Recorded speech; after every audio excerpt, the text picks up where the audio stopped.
Bonjour à toutes et à tous et bienvenue pour cette nouvelle vidéo. Bon, je vais pas revenir sur les Jeux Olympiques. Ce matin, apparemment, ils ont décidé quand même de faire le triathlon avec la plongée et la nage dans la Seine. Là, encore une fois de plus, est-ce que c'est fait pour sauver les meubles ou est-ce que c'est fait en ayant vérifié si l'eau est d'une qualité acceptable? J'ai envie de dire tous les triathlètes ils verront bien d'ici quelques semaines s'ils ont des problèmes de santé, s'ils ont des éruptions cutanées ou s'ils ont des diarrhées. Je ne vais pas revenir sur la Seine. De toute façon là ce qui ressort de plus en plus, c'est que oui, ça a merdé. Voilà, ça a merdé. Alors encore une fois de plus, ça a merdé.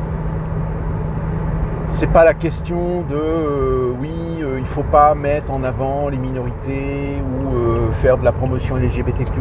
Non, c'est pas le problème par rapport à la culture française. Je pense que tous les Français, et d'ailleurs le sondage qui dit 83% des Français sont satisfaits de la cérémonie, oui, parce que c'est purement franco-français. Donc il y a beaucoup de Français qui, oui, peut-être ont trouvé ça peut-être déplacé, mais de là à ce que ça fasse la polémique que ça fait, c'est un peu ridicule. Mais voilà, c'est l'esprit franco-français.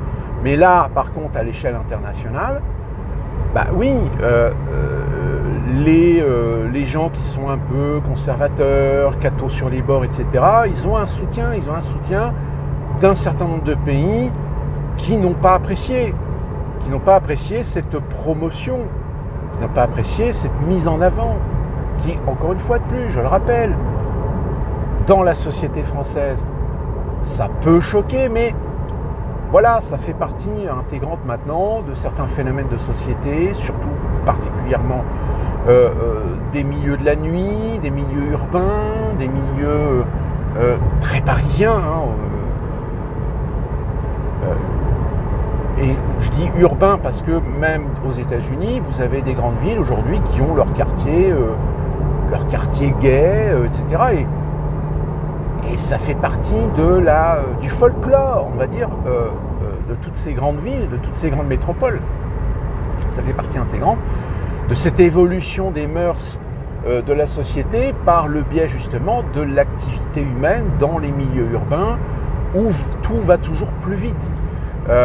Où les mœurs évoluent plus vite. Mais bon, après ça, c'est une autre histoire. Donc voilà, juste pour remettre un petit peu de cadre. Qu'est-ce qui se passe aux États-Unis ? Aux États-Unis, c'est marrant. C'est marrant parce que on n'est plus dans une campagne présidentielle, on est dans une campagne marketing. Très clairement. Maintenant, je pense que oui, va pas y avoir de surprise à la DNC la semaine prochaine. Je pense que Kamala Harris semble être validée comme candidate pour affronter Donald Trump.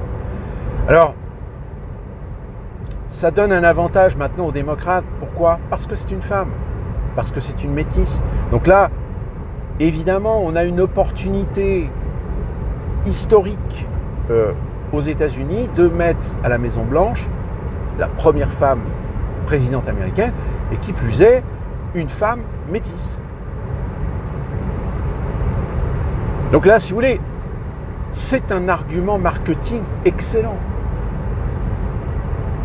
Et comme vous le savez, aux États-Unis, malheureusement, la population américaine est majoritairement une population consumériste. C'est pas une population qui réfléchit, qui a des consciences politiques. Donc, quelque part, il y a quand même une sorte de désaveu du système politique à proprement parler, dans ce sens où normalement la démocratie, c'est le peuple, par le peuple, pour le peuple, à partir du moment où le peuple il est conscient. Et que la politique est une offre de diversité idéologique dans lequel le peuple va devoir faire un choix. Or là, malheureusement, clairement, ce n'est pas un choix politique, c'est un choix marketing. C'est beaucoup d'Américains vont signer Kamala Harris parce que c'est une femme, parce que c'est une démocrate, parce que c'est une progressiste, et aussi parce que c'est une métisse. Alors pour ceux qui ne savent pas, alors je pense que son père est d'origine afro-africaine et sa mère est d'origine indienne. Donc c'est pour ça qu'on dit métisse. Un peu comme Barack Obama. Barack Obama, beaucoup de gens disent que c'est un noir africain. Non, un noir américain. Alors que oui, c'est un afro-américain, mais qui est un métis avant tout, puisque sa mère était blanche. Et son père était kényan, si ma mémoire est bonne. Mais à la limite, j'ai envie de dire, est-ce qu'on va voter pour Kamala Harris parce que c'est une femme, une démocrate et une métisse, ou est-ce qu'on va voter Kamala Harris parce qu'elle a une offre politique? Malheureusement, je suis obligé de vous dire non, on ne votera pas pour elle pour une question politique parce que le projet politique, il n'y en a quasiment pas.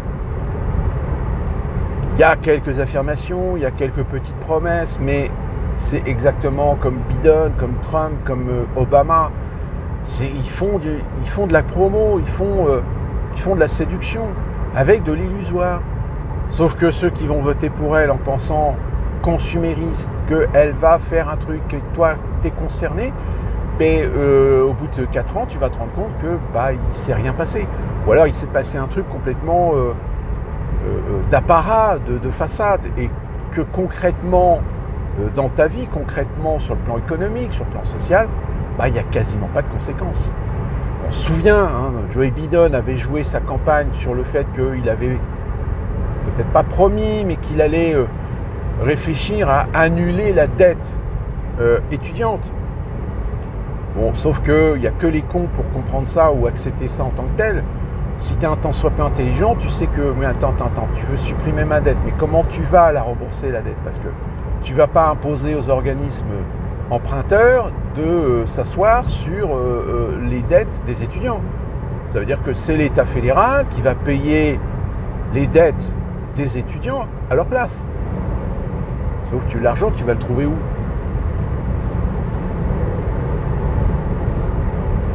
Oui.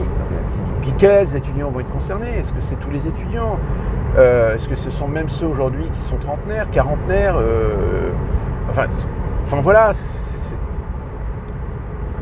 Mais encore une fois, quand vous vivez dans une société essentiellement construite sur un modèle consumériste, vous ne pouvez pas avoir de conversation véritablement politique avec les Américains parce que vous vous rendez compte qu'ils n'ont absolument aucune connaissance. C'est que du consumérisme. C'est qu'est-ce qui va m'apporter à moi, à quoi il correspond idéologiquement à ce que moi j'ai en matière d'opinion. Et malheureusement, ça fonctionne comme ça. C'est pour ça d'ailleurs que Donald Trump a été élu en 2016. Il n'a pas été élu sur un programme politique. Il a été élu sur une idéologie conservatrice où il a fait croire aux gens qu'il allait redresser l'Amérique, qu'il allait redonner de l'image à l'Amérique, alors qu'en réalité, oui, sur certaines choses, il a pris en effet des décisions, il a fait des choix, mais on lui a mis quand même une laisse à un moment donné. Je veux dire, le fait de transférer l'ambassade de Tel Aviv à Jérusalem, c'est pas de son chef, c'est pas lui qui a décidé ça. Ce sont les influences, ce sont les lobbying qu'il y a à Washington.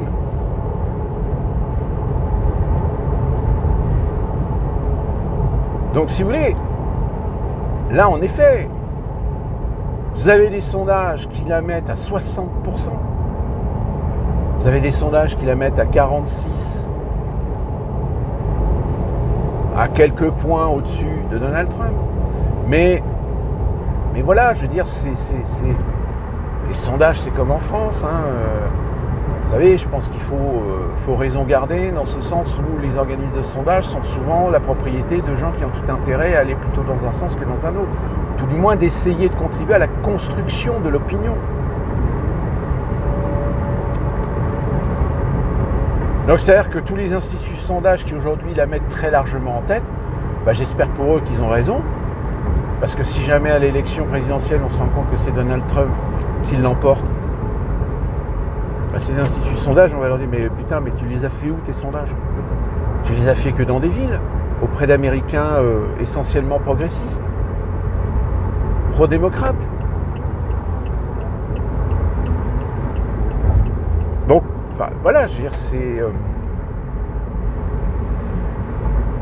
si vous voulez, c'est ça qui est malheureux aux États-Unis, c'est que on donne les clés du pays à des gens qui notoirement seront en fait que des marionnettes, ne seront que des apparats. Même si Donald Trump a été justement un trublion là-dessus, parce qu'il a profité de sa position pour faire certaines choses, pour faire certains choix, pour prendre certaines orientations politiques, qui allaient évidemment dans le sens contraire, dans le vent contraire de l'État profond, le fameux Deep State. Ce Deep State qui a eu les mains libres pendant 4 ans avec Biden, on va être très clair. Pour ça que l'un des garde-fous au niveau du système, c'est quand même la Cour suprême qui est à majorité républicaine. Et donc ça a été difficile de pouvoir faire passer tout ce qu'ils avaient envie de faire passer au nez et à la barbe des conservateurs. Sauf qu'évidemment, le problème, c'est que quand tu prends le pouvoir, si tu commences à faire des lois, tu commences à prendre des décrets, des décisions pour faire plaisir à une partie du peuple, sans derrière mesurer les conséquences économiques, sociales, voire législatives, si tu as une échéance comme ici aux États-Unis, on a le mi-terme, comme en France, il n'y en a plus en France, puisque depuis qu'on est passé en quinquennat, finalement, on n'avait pas à moitié du temps une élection qui puisse confirmer ou désaffirmer la politique d'un gouvernement. Finalement, vous avez un totalitarisme politique présidentiel, à l'exception évidemment si une élection comme les européennes, comme ça a été le cas donc là récemment, pousse un président à se rendre compte qu'il n'a pas de majorité, que son parti est minoritaire, et donc dans ce cas-là, il redonne donc la parole au peuple en faisant une dissolution. C'est ce que Macron a fait. Sauf que, en espérant que dans cette dissolution, il allait y avoir une majorité absolue qui allait ressortir, peu importe si elle est présidentielle ou si elle est d'extrême droite ou de gauche. Sauf que là, malheureusement, il n'y a pas de majorité absolue. Donc là, c'est la petite guéguerre. Là, je vous dis franchement, sur X, je suis fatigué.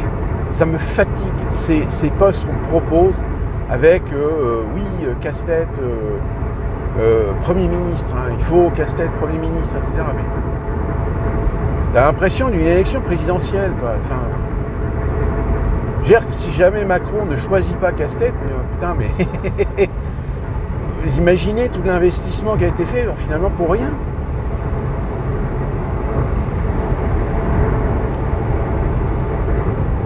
Donc ici aux États-Unis, si vous voulez, finalement ce que j'avais dit, c'est-à-dire le retournement de situation avec l'arrêt, le retrait de Joe Biden, moi j'étais partisan de dire ils vont nous faire un paquet cadeau surprise au dernier moment en mettant Michelle Obama. Bon, sauf que là, on est clair, Barack Obama et Michelle Obama soutiennent Kamala Harris, donc je pense que l'option Michelle Obama est en train de s'éloigner considérablement. Et que donc par conséquent, les démocrates vont bon an mal an s'appuyer sur Kamala Harris parce qu'ils n'ont rien d'autre. Ils n'ont personne d'autre. Du côté de Trump, la visite de Netanyahou à Mar-a-Lago,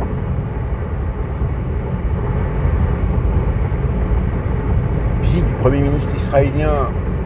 Alors oui, le Premier ministre israélien est passé au Parlement, mais qu'il aille rendre visite non pas au président actif, mais à un candidat qui évidemment est pro-israélien.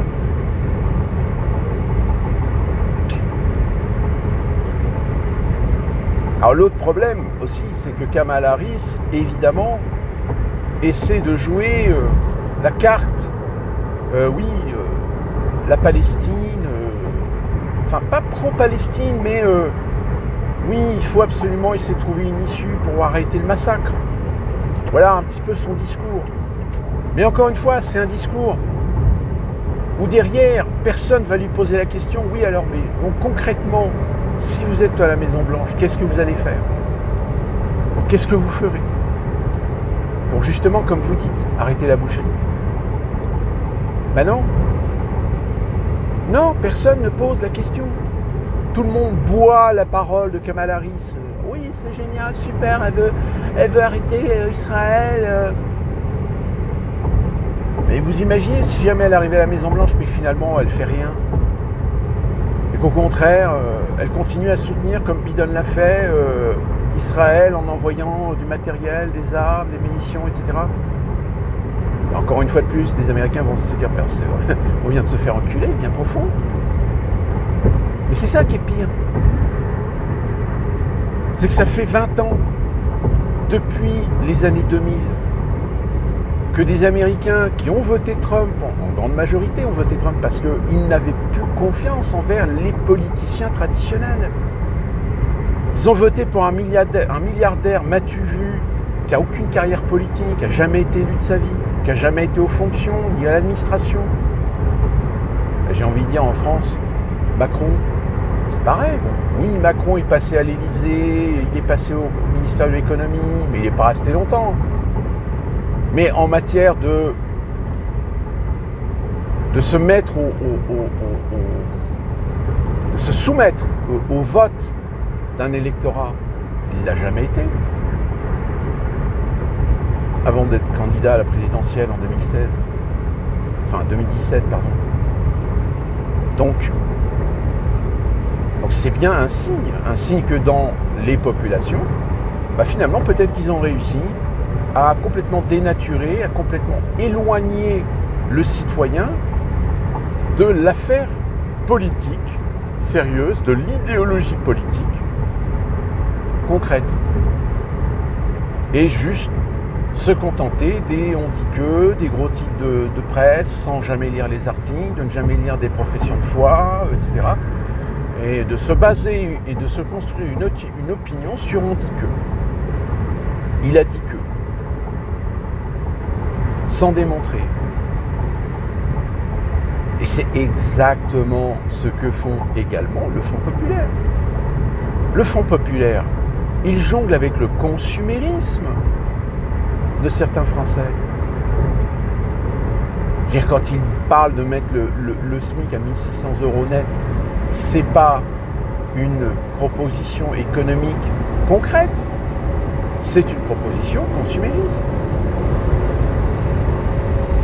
Et j'ai envie de dire, le Rassemblement national est pareil. Avec la remise en question du droit du sol. Ah non, tout compte fait, peut-être qu'on va pas le faire. Ouais, non, mais c'est à partir du moment où tu as des gens qui disent blanc et puis qui rétropédalent au bout de quelques semaines ou quelques jours en disant noir, dire tout et son contraire, il y a un moment donné, les gens ils disent mais attends, c'est pas sérieux. Et moi j'ai pas envie de mettre un bulletin d'une personne qui n'est pas sérieux. Déliquescence de la politique. Éloigner, comme je vous l'ai dit, le peuple de l'intérêt, de la curiosité à s'intéresser à la politique pour ne se contenter que d'utiliser la politique et de voter par consumérisme. C'est-à-dire, je vote pour celui-là parce qu'il est mignon, parce qu'il est sympa, parce qu'il a une belle gueule. Tu votes pour un packaging, mais pas pour ce qu'il y a à l'intérieur. C'est-à-dire, tu choisis le plus beau cadeau, celui qui a le plus bel emballage, le plus joli nœud. Mais sans te poser la question, si ça se trouve à l'intérieur, il n'y a que dalle. L'envie, c'est quelque chose sur lequel la société moderne aujourd'hui, la société consumériste, joue énormément. Preuve en est, c'est que je suis sûr et certain que vous avez déjà croisé des gens qui tout d'un coup veulent satisfaire à un plaisir, à une envie immédiate pour quelque chose qui, au final, une fois qu'ils le possèdent, l'envie retombe et puis tout le monde fait non, je sais pas pourquoi j'ai acheté ça, je sais pas pourquoi j'ai pris ça. Et tout simplement parce que tu as été conditionné à satisfaire à ta pulsion.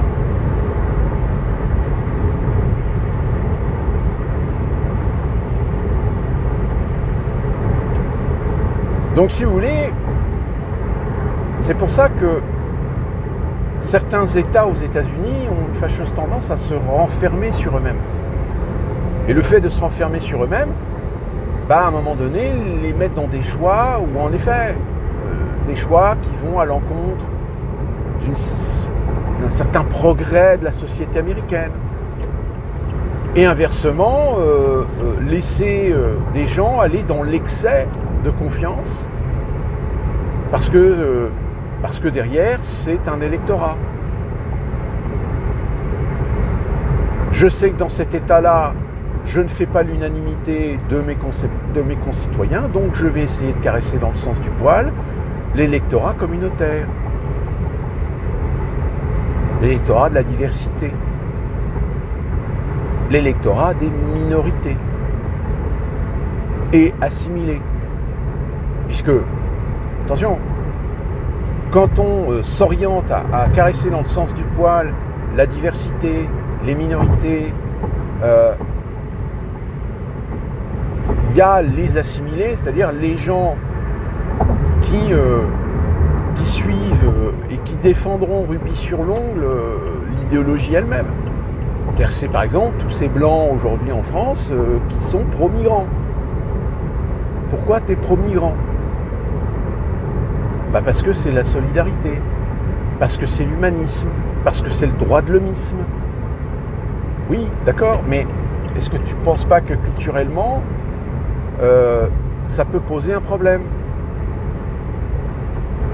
Et un problème qui peut se répercuter de génération en génération auprès de gens qui sont nés dans le pays et qui acquièrent la nationalité par le droit du sol. Là, vous avez vu, à Northport, je crois que c'est ça, en Angleterre. C'est un... Je me souviens plus, c'était quoi ? C'est un Somalien ou un Kenyan, mais né en Grande-Bretagne, donc c'est un Britannique. Donc évidemment, alors pour ceux qui n'ont pas suivi, il a tué 3 gamines, il y a 3 autres gamines qui sont dans un centre aéré ou un truc de danse, un truc comme ça. Il y a 3 autres gamines, je crois qu'il y a 2 ou 3 autres gamines dont le pronostic vital est engagé depuis maintenant 2-3 jours. Là, ça a mis en colère des Britanniques. Alors l'argument qui est oui, mais c'est un Britannique tout comme vous. Ben non, c'est pas un Britannique tout comme moi, c'est un Britannique de papier. C'est un Britannique qui a acquis la nationalité parce qu'il est né sur le sol, mais mentalement, psychologiquement, culturellement, il n'est pas britannique. Il n'a pas l'assimilation comme ont certains Indiens, par exemple. Alors les Indiens d'Inde, on est d'accord, qui de génération en génération sont devenus britanniques et sans renier leur culture, leurs origines, se comportent et ont assimilé les éléments culturels britanniques. Je rappelle, Freddie Mercury, le chanteur de Queen, à l'origine, il a des racines indiennes.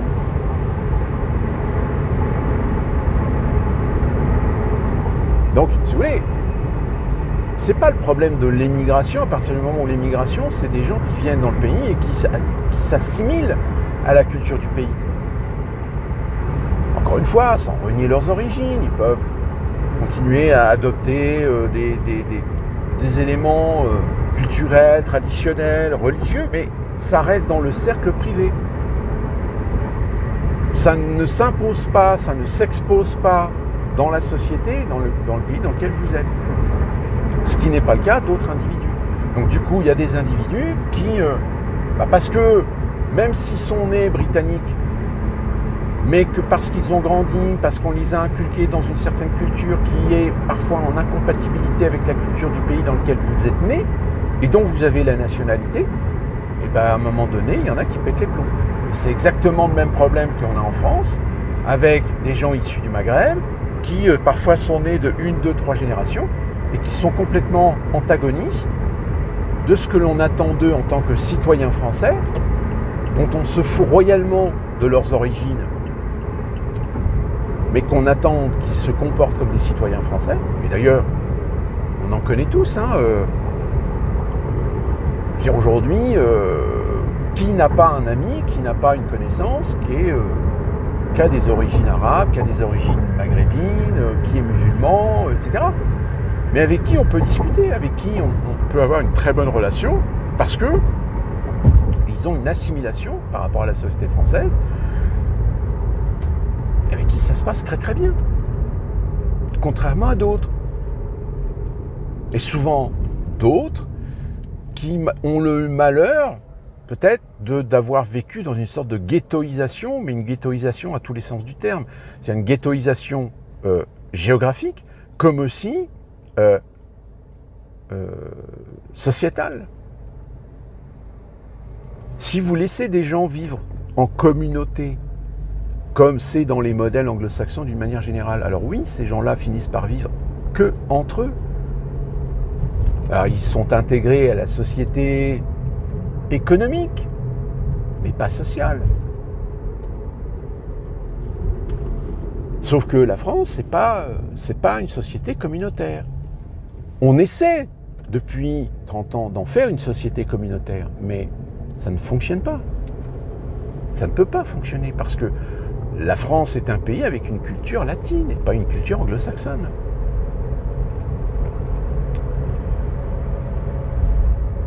Donc pour revenir au problème qu'on a ici aux États-Unis, c'est que si aujourd'hui vous avez des médias qui, évidemment, majoritairement ont tout intérêt à jouer la carte d'une Kamala Harris qui est déjà, qu'on voit déjà dans le bureau ovale, mais le problème c'est que c'est pas joué.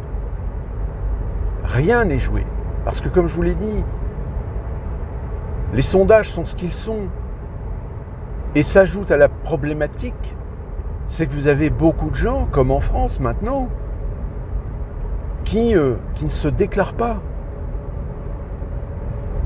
Qui font semblant que, ouais, non, moi je ne voterai pas RN, et qui finalement vont voter Rassemblement National.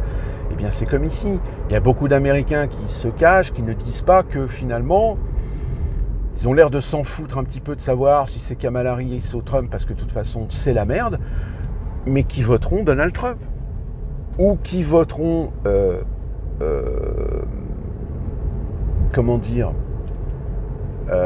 Kamala Harris par acquis de conscience.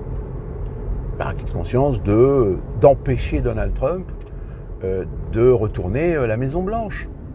Et finalement, on est exactement dans la même configuration que vous avez été par 2 fois en France. C'est des gens qui, si ça se trouve, vont faire basculer la balance d'un côté plus que de l'autre, mais non pas parce qu'ils votent pour le candidat, mais parce qu'ils votent contre l'autre candidat. Alors ce qui fonctionne encore plus aux États-Unis, où en général vous n'avez toujours que 2 candidats, où vous avez le fonctionnement d'un bipartisme avec une élection présidentielle à 1 tour. Suffrage indirect, puisque le système américain, je rappelle, ça fonctionne avec ce qu'on appelle les grands électeurs.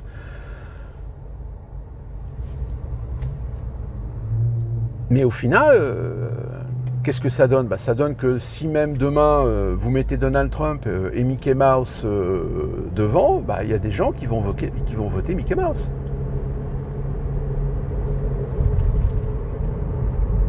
Tout comme si vous mettez en 2027 Marine Le Pen et que vous mettez en face Guignol, y a des Français qui vont voter Guignol.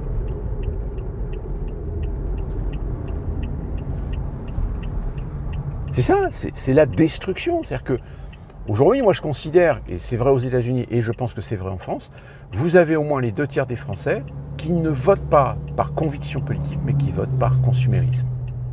Ou par idéologie, comme je vous le dis, d'un bord comme de l'autre, mais par des convictions plutôt consuméristes que idéologiques à l'échelle nationale, à l'échelle du pays.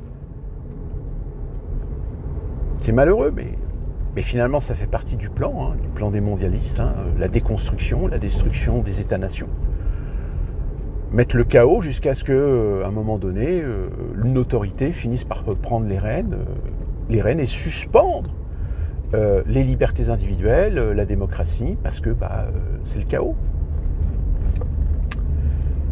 Donc voilà pour cette petite vidéo, et nous on se retrouve très prochainement avec un autre sujet. Peut-être que je reviendrai sur la playlist États-Unis, peut-être la bouffe, comme je l'avais promis, ou la santé. On verra. Et d'ici là, que puis-je vous dire d'autre? De bien vous porter et vive la France pour les Jeux Olympiques.